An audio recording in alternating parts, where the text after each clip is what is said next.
सत्य, ठळक व निर्भीड सक्षम न्यूज. जतसह परिसरातील बातम्या पाहण्यासाठी सक्षम न्यूजला सबस्क्राइब करा. पंचायत समिती सार्वत्रिक निवडणूक 2026 शेगाव जिल्हा परिषद, शेगाव पंचायत समिती, कोसारी पंचायत समिती या तिन्ही उमेदवारांच्या प्रचार निमित्त आयोजित आजच्या या सभेसाठी उपस्थित असलेले आपल्या तालुक्याचे माजी आणि भावी आमदार मान्य विक्रमदादा सावंत, या ठिकाणी मंचावर उपस्थित असलेले उमेदवार व सर्व मान्यवर, प्रत्येकाची नावं घेण्यात मी वेळ घालवत नाही. या ठिकाणी शेगाव व आसपासच्या पंचकृषीतून या ठिकाणी उपस्थित असलेले सर्व गावातले पदाधिकारी, ग्रामपंचायत सोसायटी सर्व सदस्य, संचालक, या परिसरातील सर्व मतदार बंधू भगिनी मित्र, या तालुक्यात जवळजवळ आता मी 27 वर्ष येतोय. 27 वर्षात बऱ्यापैकी बदल या तालुक्यात होत गेला. प्रत्येक दादा खासदार झाले, मंत्री होते, त्यावेळेला प्रत्येक दादांनी दिल्लीत या म्हैसाळ प्रकल्पासाठी पैसे दिले पाहिजेत, निधी दिला पाहिजे म्हणून भांडण काढलं आणि सोनिया गांधींनी त्यांचं ऐकून 1000 कोटी रुपयाचा निधी हा या म्हैसाळ प्रकल्पाला दिला आणि त्यानंतर या ठिकाणी आम्हाला सगळ्यांना जत तालुक्यात पाणी आलं. भाजपवाले तुम्हाला सांगणार की आम्ही सत्तेत आलो, आम्ही पाणी दिलं, तर पूर्ण खोट आहे.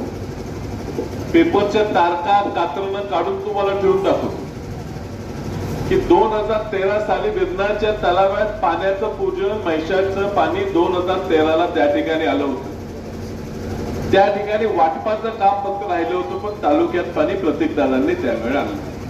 मग आता पाणी आलं, शेती वाढू लागली, ऊस वाढला. तुमच्या परिसरात कुंभारे, कोसारे बऱ्यापैकी ऊस आमच्या कारखान्याला देखील जातो. पण एक चांगली गोष्ट बदलते हे समाधान आहे, पण काही गोष्टी चुकीच्या बदला लागल्या, त्याबद्दल मनात खटते. यापूर्वी जत तालुक्यात येताना तुमची जात कुठली, तुमचा धर्म कुठला, हे आम्हाला कधी विचारायची गरज पडत नव्हती. सगळे आपण एका तालुक्याचे,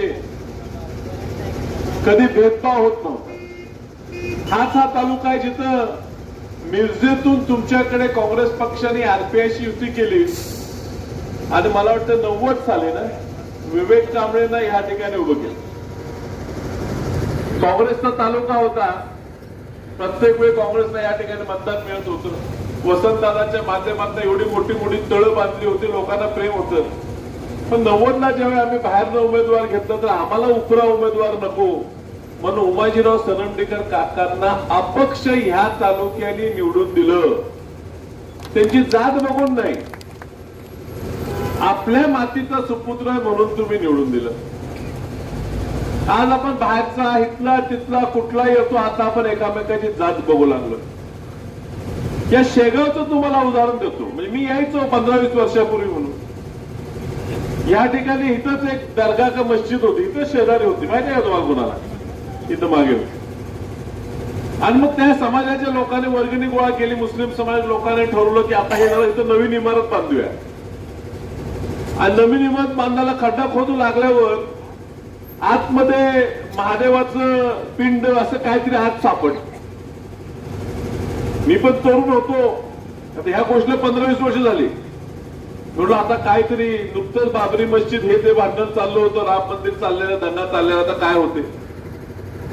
पण गावाने सामंजस्यात बरोबर आहे ना, सामंजस्यात गावाने ठरवलं जर इथं पूर्वी देऊळ असेल तर आम्हाला पण इथं आमची दर्गा नवीन बांधायच नाही, ही जागा आपण गावच्या ताब्यात देतो, आम्हाला पर्याय जागा ती पर्याय जागेत जाऊन त्यांनी त्यांचं काय दर्गा मस्जिद बांधलं असेल, इथं मंदिर बांधायला जागा मोकळी करून दिली. किती सामंजस्यात लोक जगत होती. तुझा धर्म कुठला, माझा धर्म कुठला, कोण बघत नव्हतं. आज आपल्या तालुक्यात प्रत्येक जण मोबाईलवर भाषण टाकलं तर खाली कॉमेंट जातीप्रमाणे होतात. हा ह्या जातीनं ही कमेंट मारतो, त्या जातीनं ती कमेंट मारतो. कधी बदल घडला हा आणि कसा घडला? माणुसकी हाच धर्म जात असतो. कधी हा बदल घडला?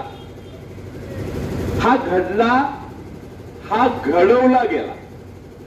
कुणाचा तरी राजकीय फायदा व्हावा, कुणाची तरी राजकीय पोळी भाजावी, यासाठी तुमच्या आमच्यात ही भांडणं लावली गेली.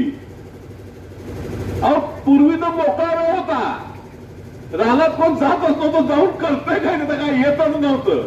आता व्याप वाढला, पाणी आलंय, तिथं उसाचं आहे, कुणाला भांगला जायचंय, कामं एवढी आहेत. ह्यातनं आपल्याला सुचतंय जात आणि धर्म काढायची. कारण लोक कामाला लागल्यावर, पाणी आल्यावर या काँग्रेस पक्षाला मतं पडत असताना मतं फोडायची कशी, तर ती जातीवर न्यायची. हा प्रयत्न ह्या तालुक्यात केला गेलेला आहे. मी तुम्हाला म्हणून सांगायला काय यायची गरज आहे? तुम्ही काय केलं पाहिजे? तुम्ही हे केलंय पूर्वी. तुम्ही सर्व धर्म एकत्र काम केलाय. तुम्ही माणूस बघत असताना, माणूस निवडून देत असताना त्याची जात न बघता त्याचं काम बघितलंय. तो आपल्याला किती वेळ देऊ शकतो हे बघितलेलं आहे. विक्रम दादांना तुम्हीच निवडून दिलेलं आहे आणि ह्या कारणासाठीच निवडून दिलं की अहोरात्र आपल्या मातीतला आहे, त्याला आपली प्रश्न माहित आहेत. तुम्हाला आम्हाला जी अडचणी, त्या माणसाला अडचणी हे समजून तुम्ही त्याला निवडून दिलं होतं. तुम्हाला वेळ देतात, तुमच्या लग्न कार्यक्रम येतात, तुमच्या बारशाच्या कार्यक्रमाला येतात, तुमच्या मैताला येतात. प्रत्येक गोष्टीला उपलब्ध असणारा माणूस म्हणूनच तुम्ही निवडून दिला. मग 5 वर्षात एवढं काय झालं? ते प्रेम करतात, एखादा मला बोलणार, प्रेम आहे, नातेसंबंध आहेत, हे ऋणानुबंध आहेत तुमचे आमचे. मी तुम्हाला चुकलं हक्काने तुम्ही आम्हाला सांगू शकता, आम्ही ऐकून घेतो. बरोबर असलं तुम्ही आमची पाठ ठोकता, आम्ही सर लगेच खुश होतो, आनंदित होतो. हे नातं आपण जे जपलेलं आहे, हे ऋणानुबंध पुढे ठेवायचे. पण आता लोक तुमच्या मतं मागतात, मी पाहुणा आहे म्हणून मतं मागायला. मी काम करणार कोण बोलतच नाही. तुमच्या कार्यक्रमाला येत नाहीत, तुमच्या सुखात नाहीत, तुमच्या दुःखात नाहीत. सांगोलकर आज पक्षाच्या मदतीसाठी धावून आले. कुणाला तरी आमिष आलं, कुणाला तरी पाकिट आलं म्हणून पार्टी सोडून पळाला. पोराचं लग्न आहे म्हणतो, आधी लग्न पडणार, आधी जिल्हा परिषद पार पडायची, मग पोराचं लग्न करू. भाजपकडनं भरपूर पैसे येणार आहेत. आम्ही एवढंच सांगतो, लग्नाला जेवायला जेवण देतो, तेवढ्यावरच मतं मागणार आहे. आमची काय लय परिस्थिती हाय, दुकान बिघड आता कुठे सेटल झालंय, लय खर्च करायला लावणार नाही. पण आता पैशासाठी आपलं मत विकू ना. या भाजपला कुठेतरी चपराक दिली पाहिजे. महिलांची फसवणूक केली, शेतकऱ्यांची फसवणूक केली. निवडणुकीच्या विधानसभेच्या आधी काय सांगितलं? सगळ्यांची कर्ज माफ करू. झाल्यावर मुख्यमंत्री म्हणतात, मी कुठे बोललो? अजितदादा बोललो. अजितदादा म्हटले थांबा, जून पर्यंत थांबा, जून 26 पर्यंत थांबा म्हटले. दादा जून 26 पर्यंत थांबा, करतो. आता दादाच गेले, आता कुणाला मागायचं 26ला पैसे? पण दादांच्या सुद्धा अजितदादाच्या लक्षात आलं होतं की आपण जाऊन चूक केली. म्हणून दोन्ही पक्ष एकत्र येऊन भाजपच्या विरोधात लढा या महापालिका निवडणुकीपासून त्यांनी चालू केला होता. की आपल्या तालुक्याचं त्यांचं म्हणणं होतं की आपण एकत्र काम करूया, तुम्ही आमच्या लोकांना सोबत घ्या, त्यांना पण एका दुसरी जागा द्या. ही भाजप फसवी आहेत, आपल्याला फसणार. त्यांच्या सुद्धा लक्षात आलं. तेवढ्या दुर्दैवानं काळाने झडप मारली आणि आपल्यातनं अजितदादा निवडून गेले. पण ह्या तालुक्याला आपली आघाडी, आम्ही एकत्र काम करू. एखादा कार्यकर्ता इथे तिथे जात असेल त्याला पण सरळतो. पण ह्या निवडणुकीत मी तुम्हाला सांगतो, भाजपची निवडून यायची परिस्थिती नाही. महापालिकेच्या निवडणुकीत तुम्ही मोबाईलवर जावा, दिसेल चंद्रकांत दादा म्हणत होते, पैज लावा, पैज. भाजप 55 ते 60 निवडून येणार महापालिकेला, पैज लावा म्हणत होते. आता कुणी कुणी पैसा लावला, पैसे मिळतात का कुणास ठाऊक. त्यांना 40 बी गाठता आले नाही. आता म्हणतात 25 जिल्हा परिषद निवडून येणार. 61 पैकी 25, 70 आणि 31 पाहिजे. ते म्हणविनात की आमचे 31 येतील, ते म्हणतात 25 येतील. 60 म्हटलं तेव्हा 39 आले. आता 25 म्हणतात तर 10 तर येतात काय कुणास. सत्ता भाजपची येणार नाही, सत्ता काँग्रेस आणि राष्ट्रवादी काँग्रेस नक्की येणार आहे. भाजपला 2 अंकी आकडा सुद्धा गाठता येणार नाहीये. सगळी भिस्त आहे. जत तालुक्यात जातीवाद करायचा, इथं थोडे 4 जागा निवडून आणायच्या. मिरज तालुक्यात पैसे उधळायचे, तिथे 4 जागा निवडून द्यायचा. बाहेर काही येत नाही. तुमच्या शेजारीच कवठेमंकाळ तालुका तुम्हाला लागूनच आहे. एक तर उमेदवार फाईट मध्ये आहे का? नाव तर माहित आहे का? उमेदवार घावलं नाही. तासगाव तालुक्यात उमेदवार घावलं नाही. खानापूर तालुक्यात उमेदवार घावलं नाही.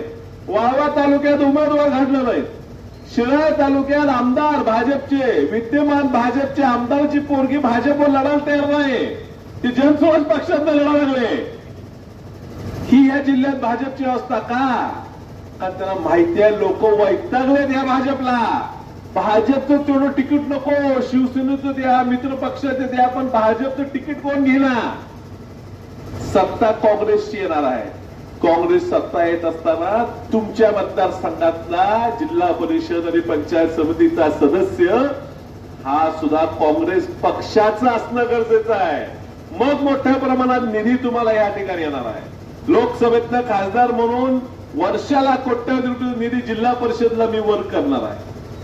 त्याचं वाटप होत असताना जिल्हा परिषद सदस्य आपला पाहिजे.